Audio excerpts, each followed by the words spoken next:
Okay, so on number 16 and 17, we're going to deal with some negative exponents.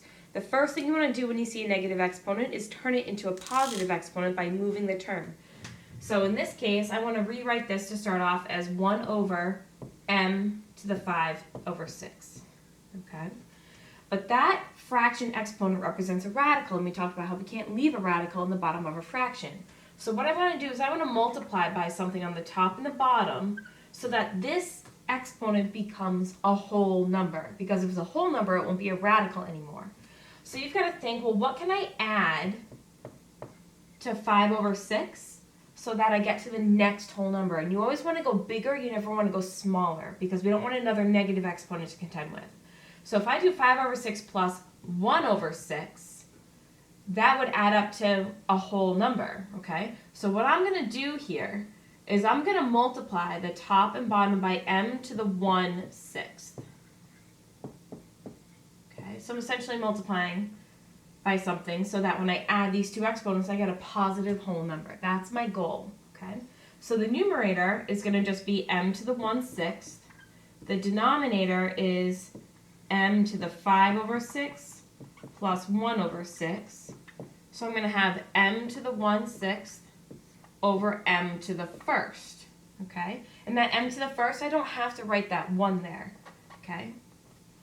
Now the thing I need to be careful with is I never really saw the radical, but because the denominator is a 6, we're talking about the 6th root, okay? That means I need absolute value around this because this came from an even index, but it has an odd exponent on it. My final step is to get this back into a radical notation. So the numerator is the 6th root of m.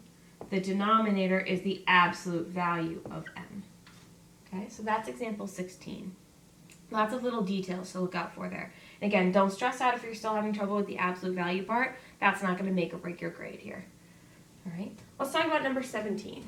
All right, so I've got 5a to the negative 7/3 and b squared. This is the only part with a negative exponent, so that's the only part that's going to move. All right, the 5 is going to stay up top. The b squared is going to stay up top.